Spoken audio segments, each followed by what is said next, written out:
Good morning, everybody. Happy Friday to you on this January 10th, 2025. It's Dave Neal, and this is your morning rush hour ride to work. On today's episode of The Rush, we have Trump promising to give a drone update on day one of his presidency. I'll bite. I'll be there for that. And also, he responds to the press saying he and Obama got along very well at President Carter's funeral. Plus, billionaire Mark Cuban shares how he helps people battle the high prices of insurance companies in an effort to lower prescription drug prices. And of course, as we've had all week, updates on the Southern California wildfires. Was an arsonist arrested? I'm going to get into that story. Plus, a shark swoops in to save TikTok, but is it too late? That story and more coming up next on The Rush. I guess we have several shark stories, that being from Shark Tank. We've got Mark Cuban coming up, and now Kevin O'Leary. He could buy TikTok by the end of the week. Now, TikTok is planning to dissolve the company by January 19th. They've basically taken it all the way up to the Supreme Court, and so far, not looking good. I mean, there's going to be lots of creators that have their livelihood on TikTok. You guys know we've interviewed some people on Driving with Dave, like our friend Cosette. Millions of followers on TikTok. And when it comes down to it, is TikTok any more nefarious than Facebook or Instagram? Well, it is, considered to be run by the Chinese government. So they have that going against them. But at the same time, what do our social medias do? I think they should all be looked at as like not stealing too much of our data or any of our data. How about that? They're very predatory stuff. Don't be analyzing and scanning my eyelids while I look at TikToks. Just give me the old algorithm. You know what I mean? Either way, Kevin O'Leary himself can't afford to buy TikTok, but with an investor group, he could. Here's what he had to say. What's the deal? The reports are you're buying TikTok. Is that happening? Are you getting close? What's the status here of you and TikTok? Well, if it's going to be sold, I'm going to be buying it. And I'll tell you what we're waiting for. 4 o'clock on Friday, this Friday, Supreme Court hearing is going to occur.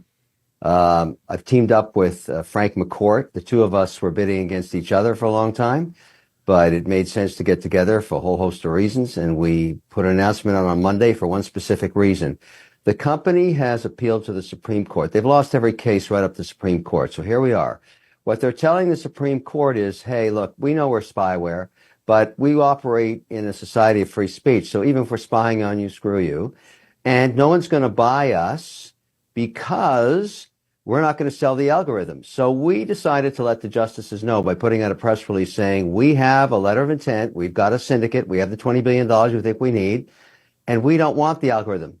It's spyware. It's Chinese spyware. You keep the algorithm, keep spying on everybody else and your own people. That's fine. But we don't want that. And that's why you're getting shut down in the first place. So we're going to rewrite it, Americanize it, and make TikTok wonderful again. I mean, look, I love it, right? Make it wonderful again. You know what I mean? Quit spying on people and, maybe try not to, ruin the youth of America, maybe throttle them back a little bit, make it a little less addicting. You know what I mean? Like, I love my TikTok videos, but also sometimes we're doom scrolling for 3 hours and then we hate ourselves. And it's like, what just happened? You know what I mean? Well, here it is. A very interesting twist in the Alec Baldwin lawsuit for the tragic shooting of Helena Hutchins on a movie set. He's now suing for malicious prosecution after a judge dismissed the case of fatal Rust set shooting. So essentially what happened was the judge realized that the prosecutors had tampered with some evidence. They weren't exactly forthcoming with what they had or didn't have as far as evidence goes. So the judge just threw the case out. Well, now Alec Baldwin is suing, I guess, in part for defamation. The defendants named in the lawsuit include Special Prosecutor Carrie Morrissey and Santa Fe District Attorney Mary Carmack Altwise, along with 3 investigators for the Santa Fe County Sheriff's Office. It's a tragedy, but at the same time, I've said this all along. I mean, I think the negligence lies in whoever put the bullet in the gun. As an actor, this guy was just doing his job. It's a tragedy.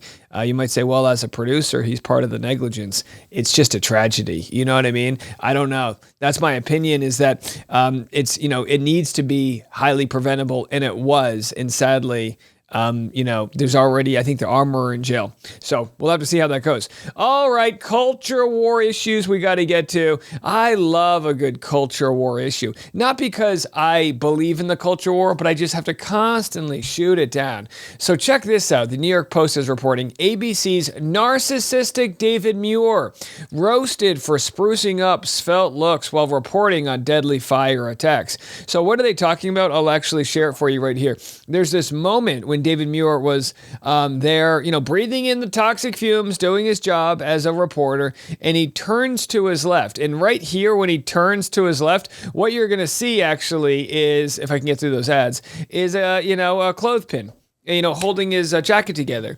And you might say, oh my gosh, this is so ridiculous. This is for him to get a form-fitting outfit and look all big and sexy in front of the camera. First of all, I completely disagree, but always picking up the culture war battle is Megyn Kelly. Look, Megyn, if you're listening, God bless you. Okay, but not everything has to be a culture war battle. Why don't we just work on getting everybody in our country cured from the illnesses we have and all of the bankruptcies from the insurance companies? Why don't we work on that and care a little less about the anchor for ABC News? Maybe possibly wearing a form-fitting outfit. Now, and I'm going to share what she had to say, but my thought is, somebody gave him this jacket, it didn't fit him properly, and then there's somebody on set that clamps him shut. I mean, look, there are the anchors. There's a lighting department. Sometimes they have makeup on, right? Megyn Kelly, you put makeup on. What's the difference here?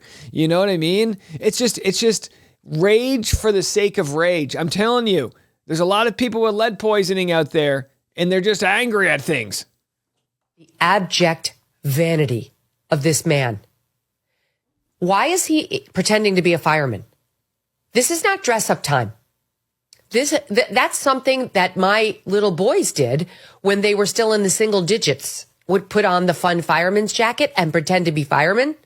That is not something that the host of World News Tonight for ABC News Broadcast Network should be doing live from a disaster scene. It's not dress up time, my friend. Okay, how about this? David Muir will stop pretending to be an anchor if you stop pretending to be credible. Why don't we do that? No, look, I'd go on Megyn Kelly. She's almost like an aunt that you see out at family events, and the aunt's always like, it's chaotic, and they got the tinfoil hat, and it's like, calm down, like you're just playing into the rage they want you to feel. Nobody, trust me, nobody cares that he's got a couple pins on the back of his jacket. You know what I mean? Like, I've done that before. They give you an outfit from wardrobe. It doesn't fit perfectly. No, like, he's not cosplaying a fireman. Chances are they put you in the jacket because it's got reflective things and there's an active scene.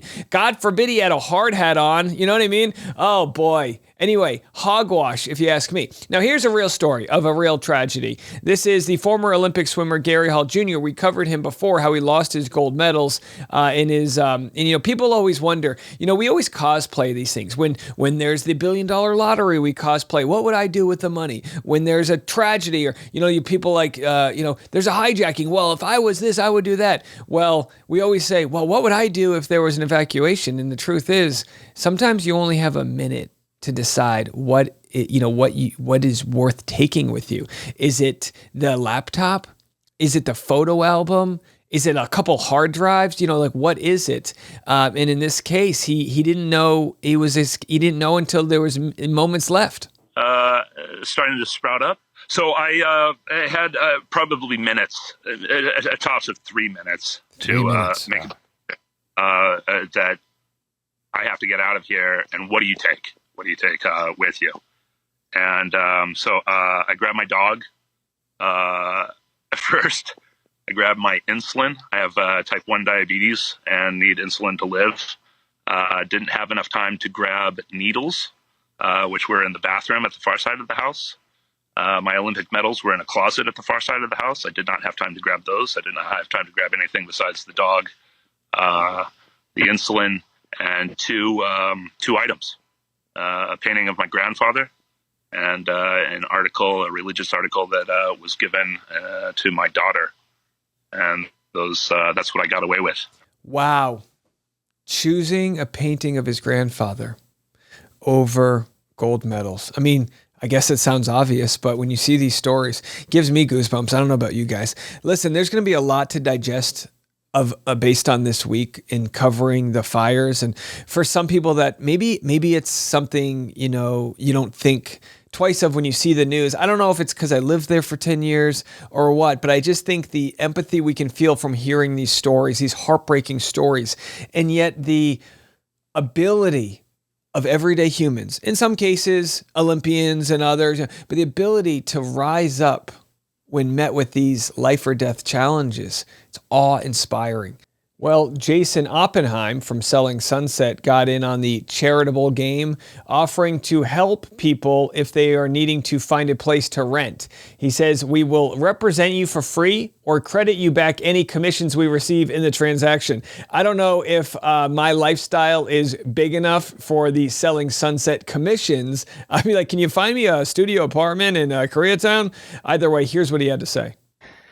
I woke up this morning to a lot of friends and clients reaching out because they lost their homes over the last couple of days, and they need help with places to live now. Their families are displaced, and as real estate agents, we obviously have an obligation to help them find a place, even when it's going to be difficult with thousands of people that looking for places and not nearly as many houses available. But the Oppenheim Group is offering to represent anybody for free, or we will credit you back any commission paid if you've lost your house and you're now displaced. I mean, this is good, but also so highly unrelatable to the average person. If you've watched Selling Sunset, the homes that they have are all like $10 to $50 million homes. I don't think they're going to be going into, East LA, the neighborhood I lived in, and trying to, anyway, I don't know. Yes, like either way, I guess that's good. I don't know. I don't mean to sound cynical. I'm just like, it sounds like there's a catch. Okay, just a thought. I don't know. Well, here's an update. Police were shooting down the celebrity rumors that an arson was on the loose. This happened earlier today, where Henry Winkler posted this, yesterday. There is an arsonist here in LA. May you be beaten, you unrecognizable, the pain you have caused. Of course, Henry Winkler, the Fonz, is ready to take matters into his own hands. Listen, this guy, he's an American legend, right? And people might have rolled their eyes and go, what are you talking about? Now, I've been very careful to sort of, when it ever comes to conspiracy theories, just to say, look, fires start for a number of reasons, and they can spread like up to 5 miles away. The embers can fall out of the sky. We literally showed you videos of burning palm trees. It doesn't mean there isn't an arson. I still don't believe there's a coordinated attack. You get these people that are saying, oh, they started the fires so they could get rid of the Diddy evidence. It's like, what are you talking about? What are you talking about? Like they couldn't, I don't know. There's people that say, well, they're doing this, and then there's going to be a land grab just like Hawaii. What are you talking about? But it doesn't mean that arsonists don't exist. There's certainly a mental health problem and a homeless problem, and there's encampments of people that are unhoused, and one spark of that could send things flying. And also during the windy times, if a telephone or if a electric wire goes down and sparks it, the problem is not whether or not there's an arsonist. The problem is the conditions that lead up to this, the global issues, and these wildfires are getting bigger, the hurricanes are getting stronger. Not everyone believes that, I guess, but I mean, we're just watching it. We're watching chaos. We're watching hurricanes go into the mountains. They used to be coastal issues. We're watching these fires go into the city. That's like literally never happened before. Whether someone sparks a match or not, that's not what caused the destruction. It's the 100-mile-an-hour winds. Either way, after shooting this down, we have Andrew Huberman, a podcaster and I think scientist, right? Actually recording what he believes is people starting a fire.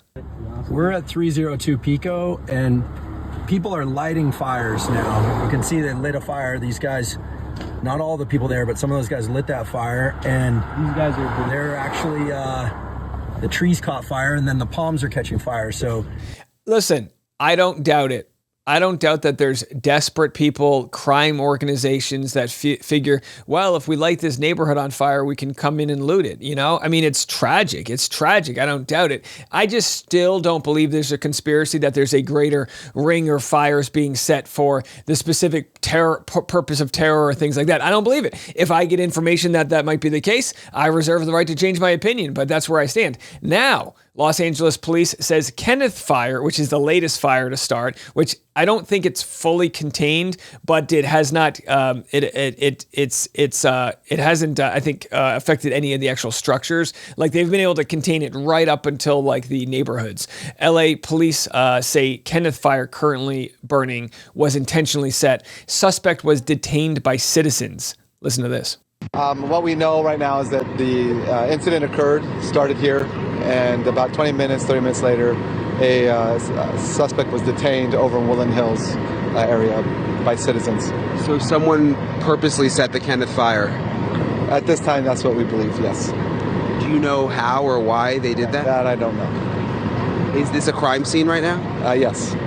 So everything's closed off? It's being investigated as a crime. So rumor has it, and we're going to get into this because, I don't love to share rumors, but there is some video here. There's a Instagram account I once in a while follow called Real News No Bullshit. Now, sometimes they post things and their comment section is atrocious, but, sometimes they are first to the party. And actually here they have shared just a little while ago, a couple hours ago, video. Again, I reserve the right for this to be completely wrong, but they've been pretty good at vetting these videos where they actually have the suspect getting detained. LA Fire, new video sent to us by a follower who claims that their neighbor's gardeners detained this man after attempting to set a house on fire with a torch canister in the Woodlands Hills area.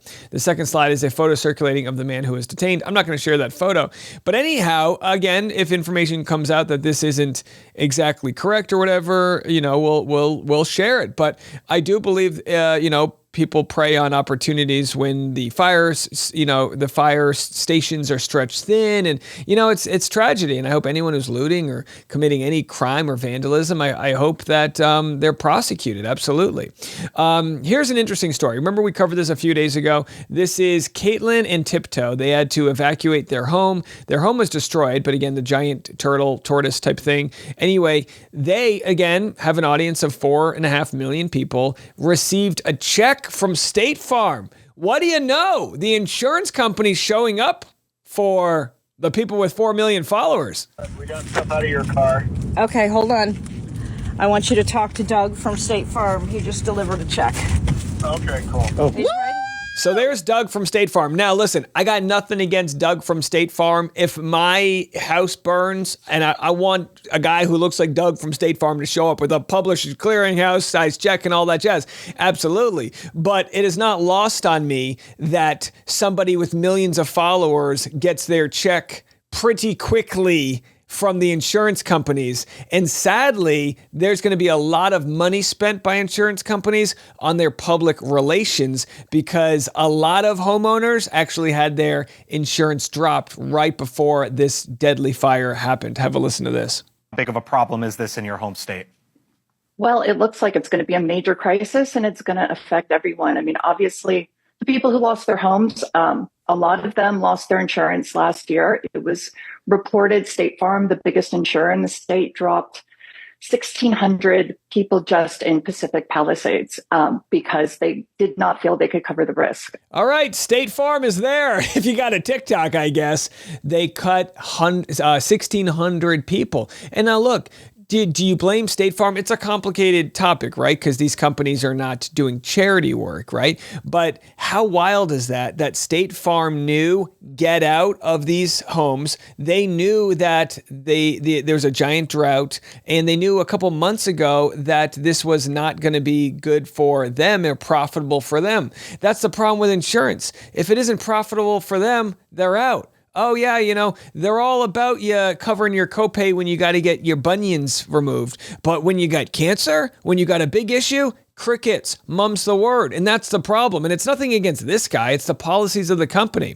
So actually, this is all going to tie together, but I'm going to bring in Mark Cuban, billionaire Mark Cuban. You know me, you know how I feel about billionaires, but I got to tell you, of all the billionaires out there, this guy is affecting big change within the industry. We'll have this story next.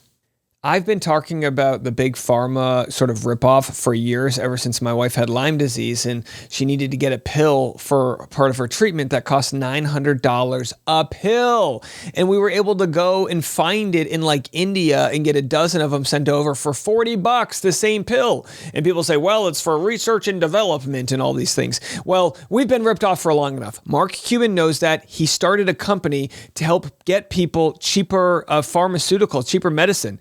Here's what he had to say. I had a friend from college who was in this horrific car accident, and a mutual friend of ours emailed me last year, and he said, look, Landon, he lost his insurance, and he needs this drug, droxidopa, and they're going to charge him $10,000 every 3 months. Can you guys get this? Because I didn't see it on your list. We checked into it. We got it. Instead of $10,000 every 3 months, it was $180 every 3 months. Wow. And now we've got it down to about $90 every 3 months. And so you've got an industry where it's just a mess. And given you guys all work for, probably bigger companies, I just have to say this. You are getting forked up, right, in your benefits programs. Because the same pharmacy benefit managers that are taking advantage of people with high deductibles, with high co-insurance, with high copay, they're taking advantage of your benefits. Yeah, that's what it comes down to. Is these companies they're just racing to the bank. So Mark Cuban actually talks about the fact that we have more control over insurance companies than we realize. And I think before I even listen to it, what he's going to be getting to is the fact that we're the people, we're the goddamn people of the United States of America, right? We the people. Can't we come together? Aren't our voices worth something? Can't we be loud and strong and in the streets and affect change? Maybe. National news around the United Healthcare CEO. Yeah. With all that, to pick that apart a little bit, it touched a nerve in this country. How should the health industry interpret that moment moving forward? Because you're trying to disrupt one part of it. Yeah, it's brutal. The insurance companies, rightfully so, are getting a lot of help. Because 18% of the claims that they get, they deny, and 99% of those that are challenged get approved. Yeah. Which means it's just bullshit. We as consumers and we as companies have more control over the insurance companies than we realize. Because it's been so opaque up to this point, everybody realized the insurance companies have all the power. They don't. I really think that, Congress is going to step up and do something about denials and pre-authorizations and all that. It's just too political. Look, I get it. We need more. We need more than you have to actually accept 60%. Wipe it out. Insurance companies don't need to exist. Let's cut them out. People say, well, government spending is actually inefficient. It ain't nearly as inefficient as the people making money on top of these insurance companies. But don't take my word for it. Yesterday in our video, which we've been sharing from our friend Jill, who's got stage 4 cancer, she was denied some coverage by United Healthcare, big shocker. And, we are actually hearing from doctors. I already shared this video, but this is a doctor who went viral, 4.5 million views. She says this is the state of insurance in 2025. And insurance just keeps getting worse. I just did 2 bilateral deeps and 2 bilateral tissue expanders for patients. And I've never had this happen before, but during the second deep, I got a phone call into the operating room saying that United Healthcare wanted me to call them. So about of one of course the patients. they end up kind of denying it in the moment, and she gets called out, and it's like, what the hell are these doctors supposed to be doing? How do the insurance companies have the doctors by the balls? What world is this? It's dystopian. So I agree with Mark Cuban. It was opaque. It is becoming more and more transparent. We need the doctors to speak up. We need the patients who are getting robbed to speak up. We all need to come together and go, oh, that guy's the problem. It's not the doctors. It's the hospital groups in some cases. It's the overbilling by the pharma companies. And yeah, there's a lot of predatory issues going on, but it ain't the doctors and it ain't the patients, right? So anyway, after this video goes viral, just to let you know the power of transparency, we get a new video from Dr. Elizabeth Potter. Here is the response after that video went viral. Hey, so you guys know what's really funny? As a doctor, it's next to impossible for me to actually reach out and talk to someone at an insurance company. I mean, I've been doing this for years. But after that video, United actually reached out to my office and left their number. There it is, folks. That's all it is. You want to save a life? You got to go viral. You know what I mean? You want to save a life, you got to go viral. That's it. That's all it is. And again, no offense to Doug over here, but that's it. That's it. People who have a voice out there, squeaky wheel gets the grease. I hate to say it. You know, I actually was covering this yesterday, and someone from United Healthcare emailed me. Now, it wasn't somebody high up, and they were afraid to talk. They said, don't share my name, but here's the new CEO's email address. Email him on behalf of Jill, who was denied some treatment for stage 4 cancer. And it's like, God dang, I wish this isn't the way it has to go. Because while this works in the short term, how come somebody has a better shot at making it because they know me? A niche YouTuber with a little podcast, a nice one though, leave a nice review. But how, you know what I mean? It's like, leave a review, we're saving lives. But seriously, how does that person have more of a shot than another person? The privilege that exists there. And I'm glad the doctor's speaking up about it. How rich. Now, anyhow, let's go on to another topic here. I actually have 2 more quick videos to make. We're going to go a little late because I promised this in the intro. But here it is, day 1. Donald Trump says he's going to give a report on the drones. Appeared very suddenly. Do you have any idea whatever happened to the drones? What happened to drones? Well, you had said that you thought the government knew what was happening with these drones over New Jersey. There were some by Bedminster. I don't know. They're over Bedminster a lot, so I can imagine. I'm going to give you a report on drones about 1 day into the administration, because I think it's ridiculous that they're not telling you about what's going on with the drones. And it's not only with me.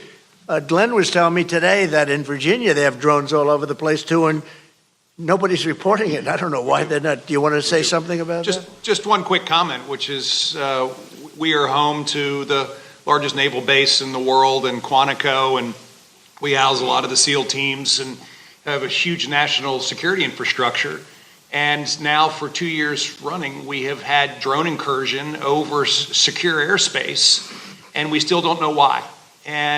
So how the hell's Trump going to figure it out if the governor of Virginia doesn't know why? I'm waiting for it. I want to know about the drones. Tell me about the fog. I want to know, you know what I mean? Bring in the Fonz to figure it out. Like, please help us out. Well, here's a relatively funny and harmless moment, I hope. This was from President Carter's funeral. Now, it looks like there was a lot of drama from when Trump entered the funeral because he shook Mike Pence's hand, but Mike Pence's wife refused to make eye contact with Trump. Thought it was pretty interesting. Of course, no surprises there. But there was a lot of chummery happening between Donald Trump and Obama. And I don't know if that was just Obama, dealing with the guy next to him. I don't know if they're friends or not. But again, Donald Trump was the one who wanted to try to get Obama to find his birth certificates and this and that. We proved that it was from the U.S., way before Trump was running for office, which again was a real low part in the world we live in. It really has changed politics forever, I think. There was this sort of, presidential, air about people that you respect, and now you can't even shake each other's hands and things like that. But either way, here's Trump's response to how viral this moment went, where he and Obama were having a chuckle. It did look very friendly, I must say. I thought you guys hated each other. I didn't realize it, how friendly it looked. I saw it on your wonderful network just a little while ago before I came in, and I said, boy, they look like two people that like each other. And we probably do. We have little different philosophies, right? But we probably do. I don't know, we just got along. But I got along with just about everybody on that. We met backstage, as you know, before we went on. And I thought it was a beautiful service, but we all got along very well. Well, hey, is this a good thing for our country or a bad thing? I think it's a good thing when former presidents can talk to the president-elect. Hopefully they can be in their ear and try to do sensible things that are great for our country. That's what we all want. I'm crossing my fingers. We'll have to see how that goes down. Either way, I'm waiting for the UFO report and a healthcare plan. We've got, what's it called? Structures. We've got concepts of a drone plan coming our way. Concept, of the healthcare. Okay, you get it. It's a Friday. Hey, my next video might be out in the snowstorm. We're expecting a snowstorm here in Nashville. fingers crossed. I don't know if we're going to get it, but I bought a new GoPro camera. So if it snows, I'll be reporting from the streets of Nashville, Tennessee, with my nice new winter boots on. All right, folks, get your earmuffs out. Either way, I'll be back this afternoon as I am every day, twice a day. I'm Dave Neal. This is The Rush.